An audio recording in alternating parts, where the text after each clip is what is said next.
아멘. 아멘. 우리가 어떻게 생각할까? 우리 삶이 어떻게 하면 풍요로울까? 우리에게는 인간의 삶, 인생의 삶 속에서 그것이 우리의 관심사입니다. 그래서 그 풍요를 이루기 위해서 그 풍요가 물질적인 것이 될 수도 있고 정신적인 것이 될 수도 있고 어떤 정서적인 그러면서 치워지기를 바라는 것도 있고 어쨌거나 인간사에서 어떤 정확한 해답을 사람들은 갖지 못하면서도 그러나 그것이 채워지기를 바라는 그런 갈망이 사람들에게 누구에게나 있는 것은 분명한 것입니다. 그러나 성경은 우리에게 분명히 우리에게 한 가지 주시는 해답이 있습니다. 그것은 뭐냐면 인생이 풍요롭기 위해서는 감사의 삶을 살아야 한다는 것입니다. 여러분 11월 한 달 동안 여러분들이 감사가 넘치는 순간순간의 삶을 살아가기를 간절히 축원합니다. 감사는 여러분의 삶을, 여러분의 인생을, 여러분의 생활을 풍요롭게 해 주시는 것입니다. 그래서 우리가 지난주에 보신 대로 역대상 16장 34절에서 여호와께 감사하라. 그는 선하시며 그 인자심이 영원하니로다 그랬습니다. 감사라고 하는 것은 우리 마음에서부터 우러나와야 합니다.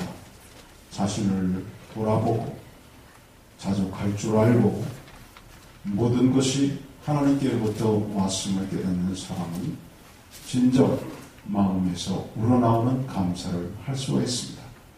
이것이 바로 지난주에 살펴봤던 내용입니다. 감사가 표현되고 실천되는 삶을 살기 위해서는 먼저 그와 같은 마음이어야 감사가 우러나오는 것입니다. 성경은 감사를 느낌이나 감성으로만 국한하지 않았습니다. 감사에는 표현이 동반되어야 하는 것입니다. 그래서 오늘 저와 여러분이 한번 같이 우리가 살펴봐야 할 부분은 우리가 그러면 어떻게 우리가 진정으로 우리 마음으로부터 우러나오는 이 감사가 표현되어질 수 있을까? 어떻게 감사할까? 그런 것을 한번 같이 생각합니다. 첫째로 우리는 입으로 감사를 표현함으로 실제적인 감사를 드릴 수 있습니다. 한번 같이 하십시다. 입으로 감사를 표현함으로. 그렇습니다. 감사는 표현되어져야 하는 것입니다. 감사하다. 감사하다. 그리고 마음으로만 이렇게 품고 있어서는 안 된다는 것입니다. 감사가 입으로 먼저 표현되어지는 것은 참 중요합니다. 우리는 누가 선물도 없이 입으로 감사하다, 감사하다 그럴 때에 입으로만 감사한다고 그렇게 평가절하할 때가 있는데 절대 그렇지 않습니다. 입으로 감사가 표현되어져야 하는 것입니다. 자꾸 입으로 감사하다, 감사하다, 감사하다 그렇게 표현되어질 때에 마음도 동하는 것입니다.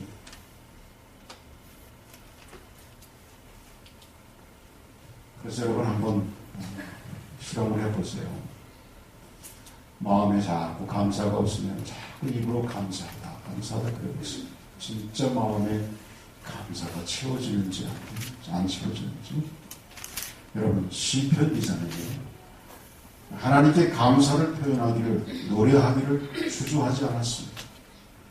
그래서 시편 7편 17절에 보면 내가 여호와의 의를 따라 감사하며 지극히 높으신 여호와의 이름을 찬양하리로다 그랬습니다. 시편 9편 1절에 내가 전심으로 여호와께 감사하며 주의 모든 기사를 전하리이다 그랬습니다. 시편 18편 49절에 여호와여 이름으로 내가 열방 중에서 주께 감사하며 주의 이름을 찬송하리다 그랬습니다. 시편 33편 2절에 수금으로 여호와께 감사하고 10줄 비파로 찬송할지어다 그랬습니다. 시편 44편 8절에 우리가 종일 하나님으로 자랑하였나이다. 우리가 하나님의 이름을 영영히 감사하리이다 그랬습니다. 우리 시편에는 70여 번 이상 이 감사가 표현되어져 있는 것입니다. 이처럼 감사는 표현되어져야 하는 것입니다. 기회 있을 때마다 감사를 입에 올리는 것입니다. 감사를 입에 올리는 사람은 정말 감사할 일이 생깁니다. 믿습니까? 아멘. 입에 감사를 올린 사람은 삶에 있어서도 실질적으로 감사할 일이 생긴단 말이에요. 그게 하나님께서 우리에게 주신 원리요 축복이에요. 누가복음 17장에 보시면 주님은 문둥병을 고침받은 몇 명의 사람의 이야기를 소개하면서 그 중에 하업은 감사도 하지 아니하고 뿔뿔이 그냥 가버렸습니다. 주님께서 마음이 서운하셨던 모양입니다. 그래서 17장 17절에 보시면 주님께서 옆에 제자들에게 묻습니다. 10사람이 다 깨끗함을 받지 아니하느냐? 그 아홉은 다 어디 갔니? 이렇게 예수님께서 말씀하셨어요. 그리고 하시는 말씀이 한 사람이 그 중에 한 사람이 예수님께 감사함을 표현 그 한 사람에 대해서 유일하게 감사를 표현한 그 사람이 사마리아인이었다고 소개하시면서 그 사마리아인을 향해서 예수님께서 19절 보면 그에게 이르시되 일어나 가라 내 믿음이 너를 구원하였느니라 이렇게 그에게 육신적인 질병을 고침받는 축복뿐만 아니라 그의 근원적인 영적인 문제까지도 축복해 주심을 볼 수가 있습니다. 여러분 우리가 우리의 입으로 감사를 표현하는 것은 대단히 중요합니다. 주님께서 우리 인간을 창조하실 때에 우리의 입을 만들어 주신 것은 모르긴 몰라도 분명히 우리의 입으로 찬양하고 우리의 입으로 감사하고 그렇게 하라고 우리 입을 만들어 주신 줄 믿습니다. 아멘. 우리의 입을 불평하라고 만들어 주지 않고 우리의 입으로 자꾸 남을 헐뜯으라 만들지 않았고 우리의 입으로 자꾸 부정적인 것을 얘기하려고 만들어 놓지 않으신 줄 믿습니다. 아멘. 자꾸 감사하는 가운데 찬양하는 가운데 하나님께서는 실질적으로 우리 내면의 감사가 채워지고 그리고 실질적으로 하나님께서 우리의 입을 통하여 실제적으로 하나님이 또한 축복하신다는 사실을 우리가 경험할 수 있을 것입니다. 로마서 기자는 하나님께서 인간이 하나님을 알 수 있도록 창조하셨지만 하나님께 감사하지 않음을 안타까운 마음으로 지적하고 있습니다.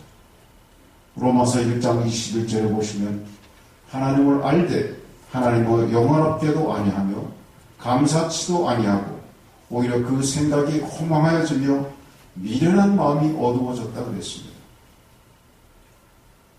마지막 때가 가까울수록 사람들이 점점 마음이 강팍해진다는 겁니다. 마지막 때가 될수록 사람들이 자꾸 환경적인 영향을 받아서 그래서 점점 감사가 없는 그런 세상이 돼감을 지적하는 것입니다. 여러분 우리는 분명히 그러한 때에 살아가고 있습니다. 그러나 반대로 그렇기 때문에 우리 믿음의 사람들이 하나님의 백성들이 이 환경적인 시대의 어떤 흐름 때문에 우리가 더 더불어서 감사가 줄어드는, 우리 입에서 감사가 사라지는 그런 삶을 살아서는 안 될 줄 믿습니다. 아멘, 주여. 또한 성경에 보니까 다른 사람이 잘하는 것을 보고도 감사를 표현하는 모습을 볼 수 있습니다. 에베소에 있는 믿음의 성도들을 향해서 에베소서 1장 16절에 보시면 바울은 한껏 감사하고 있습니다. 너희를 인하여 감사하기를 마지 아니하고 내가 기도할 때 너희를 말하노라 그랬습니다. 에베소에 있는 믿음의 성도들이 잘하고 있는 것을 보고 그들이 참으로 성도다운 삶을 살아가는 것을 보고 바울은 감사했다고 하는 거예요. 다른 사람들의 그런 모습을 갖고 하나님께 감사했습니다. 저들에게 감사했습니다. 여러분 어떻습니까? 성도의 감사의 모습은 그래야 될 줄 믿습니다. 나와 관련된, 나와 연관된 부분들을 하나님께 감사하고 또 그것 때문에 우리가 감사하고 살아가는 것도 물론이지만 어쩌면 나와 상관없는, 그러나 우리가 함께하고 있는, 어쩌면 한 공동체를 살아가고 있는, 아니 좀 더 넓혀서 이 지구촌에 바르게 살아가고 또 애써서 살아가는 우리 믿음의 동료들을 위하여 감사의 마음이 우리에게 있어야 될 줄 믿습니다. 아멘.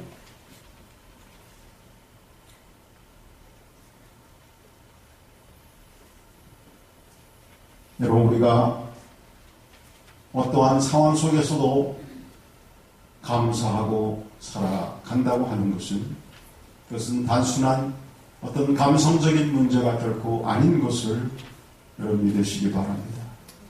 감사한다고 하는 것은 의지예요. 감사한다고 하는 것은 그것은 순종입니다. 여러분 순종한다고 하는 것은 어떤 것이 순종입니까? 우리가 그냥 순종할 수 있는 그러한 것이 있을 때에 순종하는 게 순종이 아니라 형편을 넘어서는 게 진정한 순종입니다. 우리가 어떤 조건, 어떤 형편에 있든지 간에 순종하는 것, 그게 순종이에요. 마찬가지로 우리가 진정한 감사라고 하는 것은, 우리의 입으로 감사한다고 하는 것은 우리에게 주어진 어떤 상황들이 반드시 감사했기 때문에 감사가 아니라 어떤 상황 속에서도 믿음의 사람들은 내일을 보고 소망을 가지고 감사하러 했기 때문에 우리 입으로 감사하는 것입니다. 사실상 우리에게서는 어떤 것을 잃었다가 찾으면 더 기쁠 때가 있습니다. 그렇기 때문에 현재 우리에게 만일 여러분의 주변의 상황들에서 잃어버린 것이 있다고 하면 오히려 그것을 되찾을 수 있는 기쁨이 우리에게 있다는 것을 생각하고 내일을 보고 감사하는 여러분 되시기를 주님 이름으로 축원합니다. 아멘. 두 번째, 우리는 어떻게 감사할 수 있을까요? 삶의 11조를 드림으로 감사할 수 있습니다. 한번 같이 하겠습니다. 삶의 11조를 드림으로. 삶의 11조를 드림으로. 그렇습니다. 여러분, 성경에서 우리에게 주는 10의 1조의 개념이라고 하는 것은 금전적인 것뿐만 아니라 시간의 11조, 생각의 11조, 공간의 11조, 만남의 11조, 사랑의 11조, 섬김의 11조, 음식의 11조 등 모든 면에서 우리가 11조를 드리는 것입니다. 우리 부모님들은 사실 이 개념이 충만했습니다. 그리고 우리의 부모님들은 우리 한국에서 신앙생활 하실 때에 그들이 밥을 지을 때마다 쌀을 10분의 1쯤을 덜어서 성미 항아리에다가 담아가지고 그것을 정성껏 모았다가 교회에 바쳤습니다. 음식의 11조예요. 10분의 1을 하나님께 드리라는 것은 그것은 의무의 개념이 아닙니다. 그것은 우리의 감사의 표현인 것입니다. 믿음의 고백인 것입니다. 그렇기 때문에 자발적으로 드리지 않으면 의미가 없는 것입니다. 여러분, 말라기 3장 10절을 우리가 흔히 얘기합니다. 너희 곳간에 채워지도록 부어주시는지를 시험해보라는 그 말씀. 그래서 그 말씀에 근거해서 자발적으로가 아닌 실험적으로 의무적으로 드리기라도 하라고 성경은 말씀하였다. 그렇게 말하기도 합니다. 그러나 그것은 엄밀한 의미에서 그 내용은 믿음으로 감사함으로 자발적으로 드리지 못하는 사람을 향해서 답답한 마음, 그 심정을 토로한 것입니다. 여러분, 다윗 왕과 백성들은 하나님 앞에서 감사함으로 즐거이 예물을 드렸습니다. 모든 것이 주께로부터 왔기 때문에 주께 감사함으로 드렸다는 것입니다. 그래서 역대상 19장 13절, 29장 13절로 16절에 보시면 우리 하나님이여 이제 우리가 주께 감사하며 주의 영화로운 이름을 찬양합니다. 나의 백성이 무엇이간데 이처럼 즐거운 마음으로 드릴 힘이 있었나이까. 모든 것이 주께로 말미암아 싸우니 우리가 주의 손에서 받은 것으로 주께 드렸을 뿐입니다. 그렇게 고백하고 있습니다. 이스라엘 백성들이 이동식 성전인 성막을 짓는 일에 열심이었습니다. 그래서 유능한 장인 부살렐과 오홀리압이 동료들과 함께 건축 사업에 착수했고, 그리고 백성들은 헌물로 후원을 했습니다. 그래서 출애굽기 36장에 있는 내용입니다. 그런데 상상하기 어려운 문제가 생겼습니다. 그 문제를 장인들이 모세에게 호소하는 내용이 거기에 기록이 되어 있습니다. 여기 보시면 모세에게 고하여 가로되 백성이 너무 많이 가져오므로 여호와의 명하신 일에 쓰기에 나옴이 있나이다. 자발적으로 즐거움으로 그들이 너무 현물을 많이 들어와서 백성들이 그만 드리게 해달라고 모세에게 지금 부탁을 하는 것입니다. 이미 들어온 것만으로도 명하신 일에 쓰고도 남음이 있었기 때문입니다. 그래서 여러분, 사실 11조는 내가 사랑하는 분에게 드리는 감사의 표시이고 모든 것이 주께로부터 왔음을 인정하는 믿음의 고백의 가장 기본적인 단위인 것입니다. 이스라엘 백성들에게 보듯이 하나님의 사랑과 그분이 우리에게 주인이심을 깨달았다면 드리고 더 드리고 싶어 하는 것입니다. 그런 개념에서 우리가 우리 모든 삶에 있어서 내가 적어도 주님께 감사하고 주님이 나를 인도하시고 내 삶의 모든 근원이 주님이심을 우리가 고백하고 살아간다면 나에게 주어진 24시간 중에 한 10분의 1쯤은 그래도 주님을 더 생각하며 주님과 연관된 일에 내가 투자하고자 하는 그런 마음으로 한번 살아보자, 그런 얘기.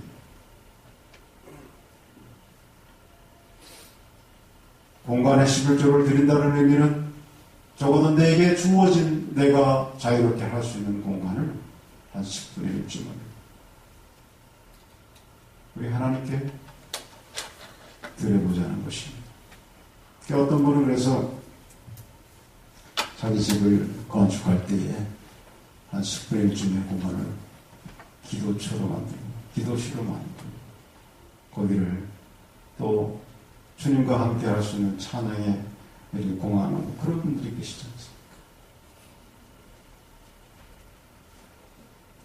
또 우리가 만나면 어떤 공간, 11조 우리가 여러 가지 분주하게 사람들을 만나고 관계를 하지만 그것이 때로는 어떤 비즈니스를 위해서 또 우리 어떤 삶의 엔터테인먼트를 위해서 여러 가지 다양하게 우리가 인간관계에 만나지 않습니다. 그럴 때 한번 의식적으로 우리가 우리 만남에 10분의 1 주면 그래도 주님을 위해서 한번 만나는. 구체적으로는 그래서 우리 삶의 10의 1조를 한번 드려보겠다는 것은 그렇게 쉽지는 않겠지만 한번 우리가 의도적으로라도 의식적으로라도 우리가 그런 삶을 살아본다면 여러분 훨씬 더 거기서 나타나는 결과는 달라지지 않을 거예요. 우리가 좀 더 의도적으로 그런 마음을 가지고 살아간다면 적어도 우리가 사랑한다고 고백하고 있는 하나님과의 관계에 있어서 우리의 자세는 정말 많이 나도 모르게 달라지지 않겠습니까? 여러분 한번 저와 여러분이 오늘 이 말씀을 함께 나누면서 이 말씀이 저와 여러분에게 좋은 도전이 되어지기를 주님의 이름으로 축원합니다. 마지막 세 번째로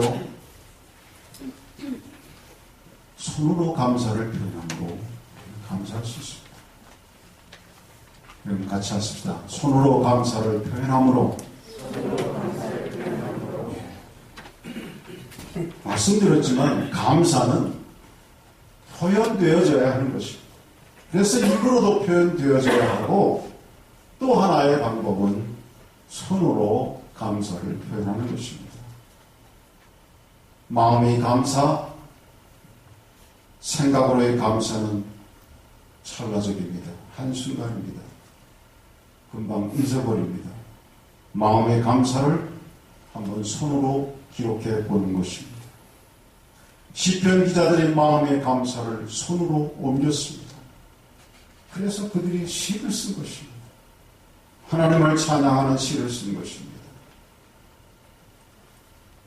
그 찬양의 시 가운데 70번 이상씩이나 감사를 직접 거기다 기록을 하고 있는 것입니다. 여러분 한번 여러분들도 우리 11월 한 달 동안 그냥 우리가 생각하고 감사하고 또 입으로 감사하고 거기에 그치지 마시고 한번 노트를 마련하셔서 정말 하나님께서 내게 감사할 일들 리스트를 한번 해보시기를 제가 서제스트합니다. 다음 주에 우리가 예배를 드리면서 땡큐 카드를 한 개 드리면서 거기에 한번 써보는 것도 아마 이런 의미의 하나예요. 한번 내 손으로 하나님께서 내게 허락하셨던 감사의 기억들을 하면서 그것을 내 손으로 옮겨보는 거예요. 어떤 분은 좀 더 나아가서 한번 해볼 거는 우리가 누구에게 직접 스탬프를 붙여서 전달하지 않더라도 한번 안목의 집사님에게, 안목의 장로님에게, 안목의 전사님, 안목의 성도님 이렇게 해서 아니면 여러분 주변 부모님에게 여러분들이 한번 편지 형식으로 감사의 편지를 한번 써보십시오. 그리고 전하지 않아도 좋을 것 같아요. 그러면 저도 이건 안 해봤습니다만 제 마음에 색다를 것 같아요. 내가 그분을 대상으로 해서 감사의 편지를 썼던 그분과의 나와의 관계가 그분이 나에게 어떨지 모르지만 나는 마음이 훨씬 더 새로운 마음으로 그 관계가 형성되어질 것 같습니다. 진정한 감사는 손끝에서 나올 수 있는 것입니다. 하나님께 여러분 감사의 마음이 아직도 생기지 않습니까? 좀 실감이 나지 않습니까? 저는 오늘 세 가지의 감사의 구체적인 방법을 여러분께 말씀을 드렸고 드리면서 다시 한번 우리 마음속에 정말 하나님을 향한 감사의 마음이 더 많이 나타나기를 주님의 이름으로 축원합니다. 우리의 마음속에 아직도 감사의 마음이 실감되지 않는다면 그나마 하나님이 여러분을 얼마나 사랑하시는지를 아직 실감하지 못하기 때문일 것입니다. 저는 오늘 말씀을 마감하면서 요한복음 10장 3절에 거기 주님께서 제자들이 비유로 말씀하신 가운데 그런 내용이 있습니다. 문지기는 그를 위하여 문을 열고 양은 그의 음성을 듣나니 그가 자기 양의 이름을 각각 불러 인도하여 내느니라. 그런 내용이 있어요. 그 요한복음 10장의 내용은 목자와 양의 비유를 해서 말씀하신 내용입니다. 그래서 그 목자가 양의 이름을 하나씩 불러서 인도하여 낸다고 하는 것입니다. 저는 그 말씀을 아마 수십 차례, 아마 수백 번도 읽었을 것 같아요. 근데 얼마 전에 이 말씀이 굉장히 제게 아주 엄청난 다른 의미로 저에게 다가오는 거예요. 그 이유는 뭐냐면 이 말씀을 읽기 직전에 제가 다큐멘터리 프로를 하나 본 적이 있습니다. 그게 뭐냐면 농장, 가축을 주는 그 축농, 거기에서 벌어지는 동물에 대한 어떤 학대에 대한 그런 다큐멘터리를 좀 봤어요. 그게 이제 미국의 농장이었는데 공교롭게도 그게 그 아이오와에 있는 어떤 농장이었어요. 근데 그것을 누가 이제 잠입해서 그걸 찍은 그 다큐를 한국 프로에서 어떻게 비디오를 입수했는지 그걸 소개하는 프로그램이었는데 어떤 농장이 돼지 농장이었습니다. 수만 마리의 돼지들이 그 돼지들이 너무 많으니까 그것을 다루는 인부들이 그 돼지들에게 어떻게 합니까? 전부 다 이를 번호를 매긴 거예요. 1번, 2번, 3번, 4번 이렇게 쭉 돼지들이 이름이 없는데 그렇게 하고 계속 돼지들을 취급하고 하니까 이게 하나의 생명으로 취급되어지지가 않는 거예요.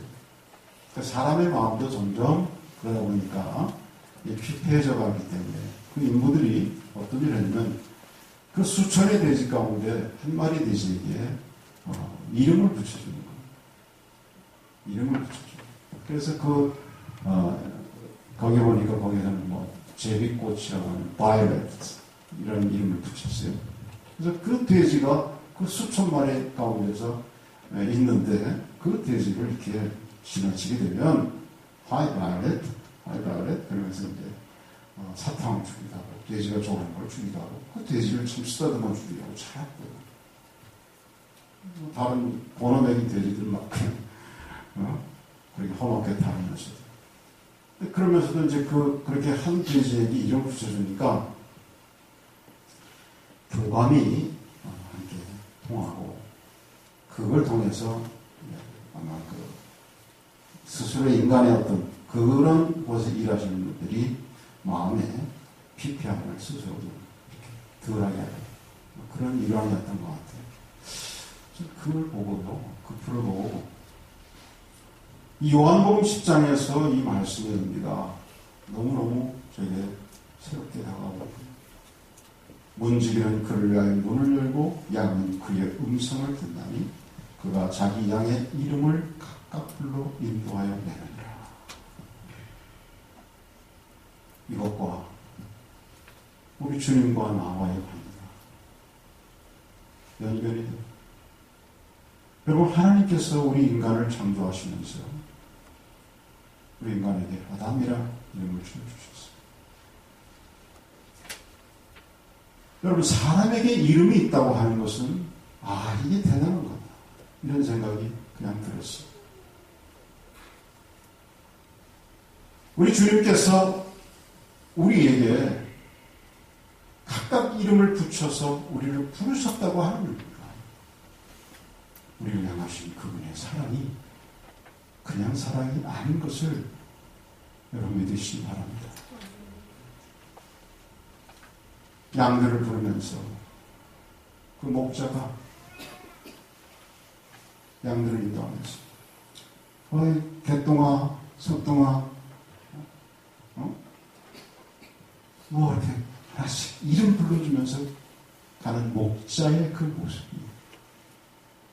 여러분, 주님께서 우리에게 여러분을 대하실 때, 우리를 대할 때, 우리에게 넘버링을 해가지고 1번, 2번을 안내하시고 우리 이름을 부르시면서 우리를 케어하시겠다는 그분의 마음 여러분 느껴지십니까? 우리 주님은 그럴 분이십니다. 주님께서 십자가에서 죽으심에 그분의 사랑을 우리가 얘기하지 않더라도 그분은 그 사랑으로 우리를 한 사람 한 사람 인도하기 원하신다는 사실을 우리가 기억한다면 어찌 우리가 그분을 향한 그 사랑을 실감하지 않을 수가 있겠습니까? 우리는 좀더 주님의 그 사랑 기억하며 우리 하나님께 우리 주님께 우리의 입을 열어서 그분을 찬양하며 그분을 감사하는 저와 여러분 되기를 다시 한번 주의 이름으로 축원합니다. 기도하겠습니다. 하나님